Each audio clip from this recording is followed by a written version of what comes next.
आदरणीय सोनिया गांधी जी, श्री राहुल गांधी जी, के वेणुगोपाल जी, मधुसूदन मिस्त्री जी, सभा में मौजूद हमारे नेतागण और कांग्रेस पार्टी के मेरे प्रिय साथियों और मीडिया के मेरे मित्रों, आज मेरे लिए बहुत ही भावुक क्षण है। आज एक वर्कर, मजदूर का बेटा, एक सामान्य कार्यकर्ता को भारतीय राष्ट्रीय कांग्रेस का अध्यक्ष चुनकर ये सम्मान देने के लिए आप सबका हार्दिक आभार और धन्यवाद देता हूं। जो यात्रा मैंने 1969 में ब्लॉक कांग्रेस कमेटी के अध्यक्ष के रूप में शुरू की थी, उसे आपने आज इस मुकाम पर मुझे पहुंचाया है। जिस महान राजनीतिक दल का नेतृत्व महात्मा गांधी जी, पंडित जवाहरलाल नेहरू जी, सुभाष चंद्र बोस जी, सरदार पटेल जी, मौलाना आजाद जी, बाबू जगजीवन राम जी, इंदिरा गांधी जी और राजीव गांधी जी ने किया हो, उस जिम्मेवारी को संभालना मेरे लिए सौभाग्य और गौरव की बात है। डॉक्टर अंबेडकर ने जो इस देश के संविधान को बनाने में अपनी आधुनिक भारत को निर्माण, कांग्रेस पार्टी का जो बेमिसाल योगदान है, मैं समझूंगा इसको रक्षा करना हमारा सबका फर्ज है। इसके लिए लड़ना हम सबको तैयार होना चाहिए। कांग्रेस के सभी पुराने अध्यक्षों को याद करते हुए मैं आप सबको भरोसा दिलाता हूं कि अपनी मेहनत से, अपने अनुभव से जो कुछ भी संभव होगा मैं करूंगा, लेकिन आप सबको भी मेरे साथ पूरी ताकत के साथ, लगन के साथ ठहरना होगा। यही मेरा अपील है। आज इस अवसर पर कांग्रेस के करोड़ों कार्यकर्ता की तरफ से श्रीमती सोनिया गांधी जी के बहुमूल्य योगदान के प्रति हृदय से आदर, सम्मान और आभार व्यक्त करना चाहूंगा। मुझे याद आता है 15 जनवरी 1998 का दिन, जब बेंगलुरु के नेशनल हाई स्कूल मैदान में आपने अपनी पहली जनसभा में कहा था कि मैं कर्नाटक से राजनीति की दीक्षा ले रही हूं। तब से आपने रात दिन निस्वार्थ मेहनत कर कांग्रेस को संभाला है। सोनिया जी हमेशा सच्चाई के राह पर चलती रही। सिर्फ सत्ता के लिए राजनीति करने वालों के इस दौर में त्याग की जो मिसाल उन्होंने कायम की है, उसका कोई दूसरा उदाहरण मिलना मुश्किल है। उनके नेतृत्व में ही 2 बार यूपीए की सरकार बनी। तब आम लोगों के हित में एक से एक शानदार काम हुए। MNREGA, food security act, right to information, right land acquisition, right to forest rights जैसे कितने ही कानून आपने बनाया, जो सोनिया और डॉक्टर मनमोहन सिंह जी के नेतृत्व वाली सरकार की बहुत बड़ी ये उपलब्धि है। उदयपुर के नवसंकल्प चिंतन शिविर में पार्टी को आगे लाने का जो ब्लूप्रिंट सोनिया जी के नेतृत्व में तैयार हुआ था, उसके लागू करने की जिम्मेदारी अब हम सब पर है। मैं जानता हूं कि ये दौर मुश्किल है। हम सब जानते हैं कि जैसे लोकतंत्र की स्थापना कांग्रेस ने की थी, उसको बदलने की कोशिश आज हो रही है। किसने सोचा होगा कि देश में कभी ऐसी राजनीति का दौर भी आएगा जिसमें झूठ का बोलबाला होगा और सत्ता में बैठे हुक्मरान लोकतंत्र को कमजोर करने में जुटे होंगे। लेकिन मैं ये भी जानता हूं कि झूठ, फरेब और नफरत का ये तंत्र हम तोड़ कर रहेंगे। कांग्रेस की विचारधारा भारत के संविधान की विचारधारा है और करोड़ों देशवासी उसमें दिल से यकीन करते हैं। ऐसे बहुत से लोग कांग्रेस पार्टी के साथ फॉर्मली जुड़े हुए नहीं हैं, लेकिन वो लोकतंत्र को बचाना चाहते हैं। कांग्रेस अध्यक्ष के नाते मैं उनसे कहना चाहता हूं कि आइए हम साथ चले। मैं उन्हें यकीन दिलाता हूं कि ये देश के सबके लिए और कांग्रेस की सबकी भलाई इसी में है। कांग्रेस पार्टी 137 वर्षों से लोगों के जीवन का हिस्सा है। हमारे अच्छे काम के बावजूद, हमारे नेताओं के त्याग के बावजूद मतदाता हमसे कुछ रूठ गए हैं।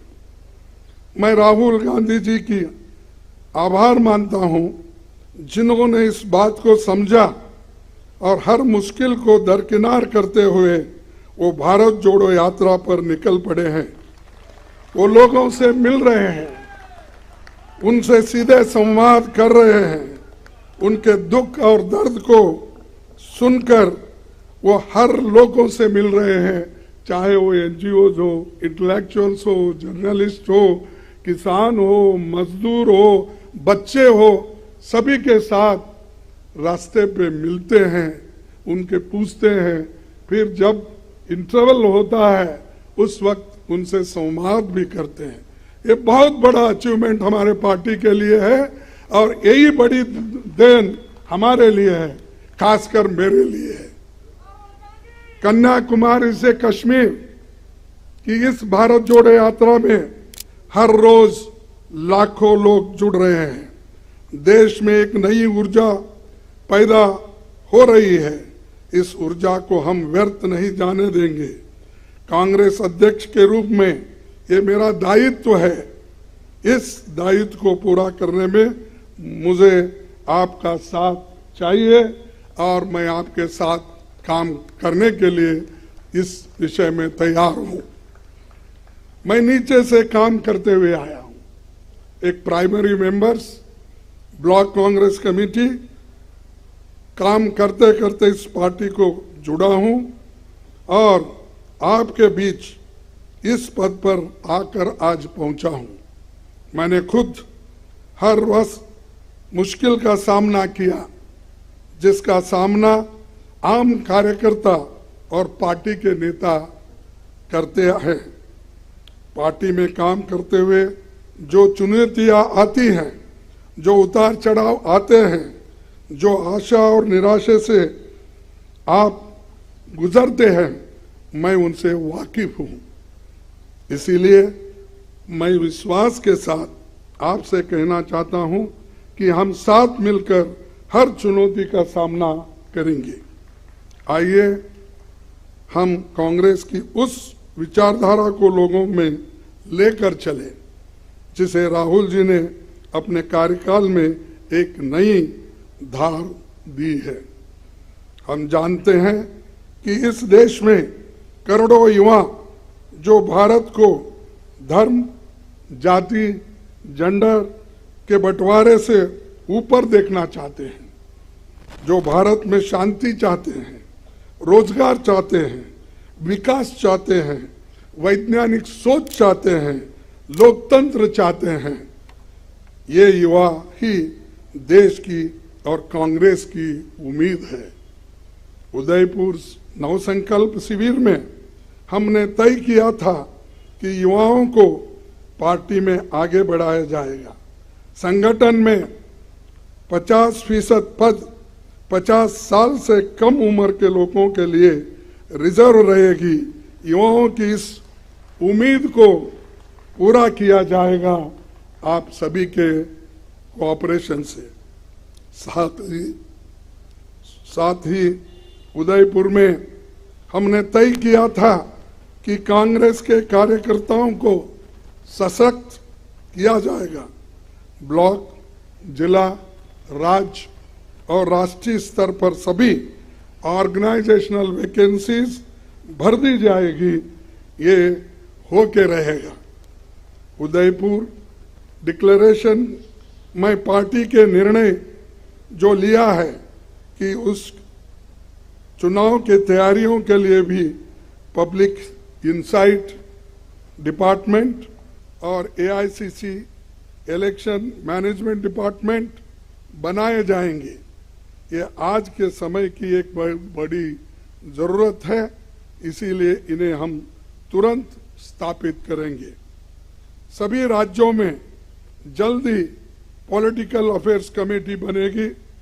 कांग्रेस प्रेसिडेंट की मदद से सोशल जस्टिस एडवाइजरी कमेटी और SC, ST, OBC वर्गों के लिए लीडरशिप मिशन भी हमें कुछ ही दिनों में बनाना होगा।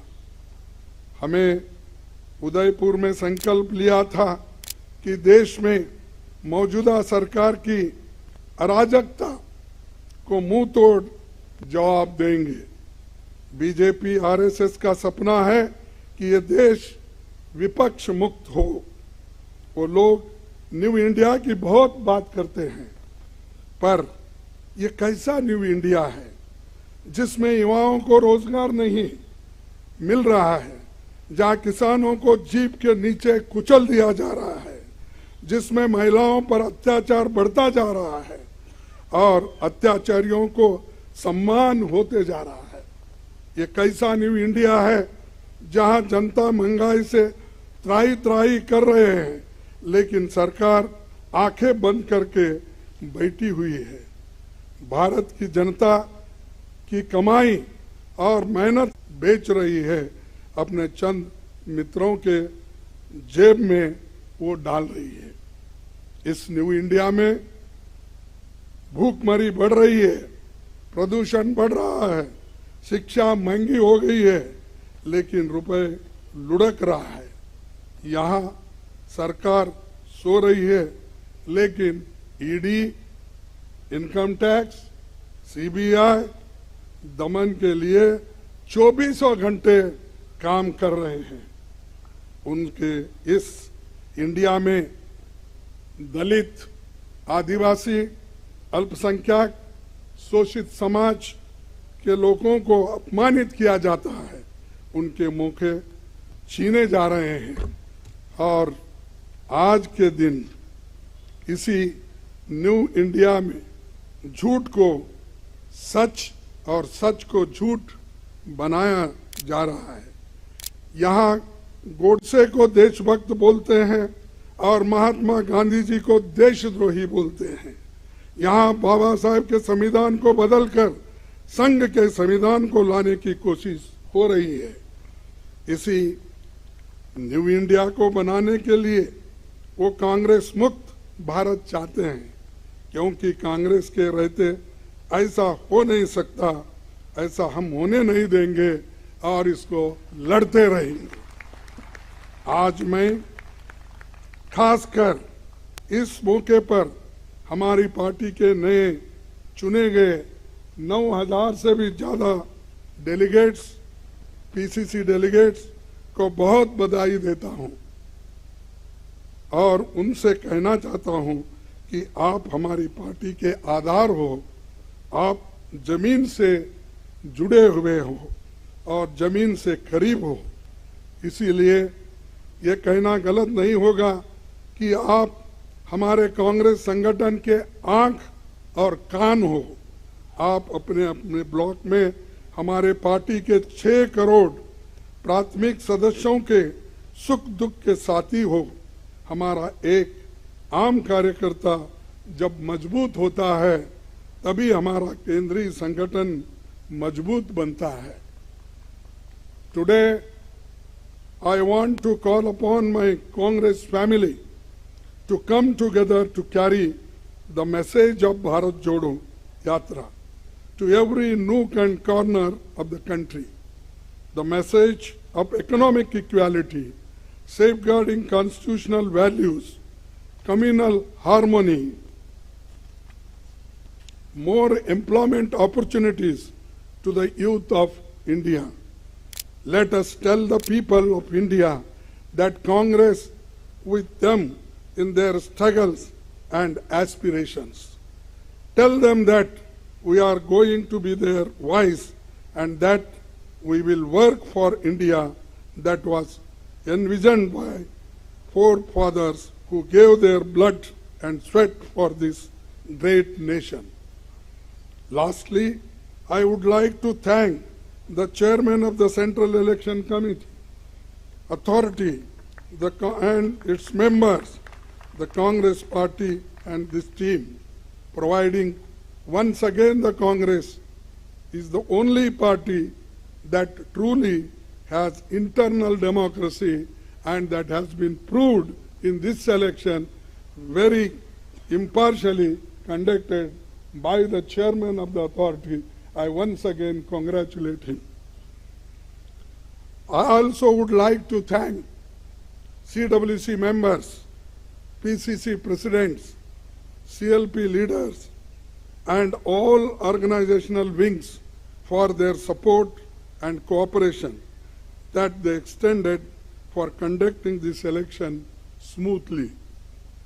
In the end, I would like to once again thank our PCC delegates, and I want to tell them that you are the foundation of our party. As President, it will be my utmost duty to look after our workers. Together, we will build an India that will be enlightened, empowered, and equal for every citizen. इस देश में संविधान की रक्षा होगी, सबके सम्मान अधिकार की और अवसर की रक्षा होगी, लोगों में नफरत फैलाने वालों को हम हरा के रहेंगे, जनता की आवाज बनेंगे, महंगाई, बेरोजगारी, भूखमरी से लड़ना होगा, भारतवासियों के भविष्य की रक्षा करनी होगी। आने वाले समय में हिमाचल, गुजरात और अन्य राज्यों में चुनाव होने हैं। जनता इन राज्यों में बदलाव चाहती है। हमें मजबूती से इनमें अपनी पार्टी का प्रदर्शन करना होगा। आप सभी का सहकार और सभी की मेहनत उसमें लगना चाहिए, तभी हम उसमें यश पाएंगे। हम महात्मा गांधी के सिपाही हैं, हम किसी से डरते नहीं, और जब कांग्रेस कार्यकर्ता अपने अंदर के डर को निकाल देगा तो बड़े से बड़ा साम्राज्य भी घुटने टेक देगा। तो इसीलिए मुझे एक बार याद आता है, राहुल जी जब लोकसभा में थे, एक शब्द हमेशा कहा करते थे, जो भी मुश्किलें हमको आएंगे उसको डरना नहीं। उनका वर्ड ही था डरो मत, और वही डरो मत का स्लोगन हम आगे लेके चलेंगे। मैं देश के युवाओं से कहना चाहता हूं कि जो लड़ाई कांग्रेस लड़ रही है वो सिर्फ हमारी नहीं है, हमारे लिए नहीं है, हमारे पार्टी के लिए नहीं है, ये आपके भविष्य की लड़ाई है, जिसे हम सब मिलकर लड़ेंगे और जीतेंगे और यशस्वी इसमें हासिल करेंगे। इतना कहते हुए मेरे 4 शब्द को समाप्त करता हूं। जय हिंद, जय कांग्रेस।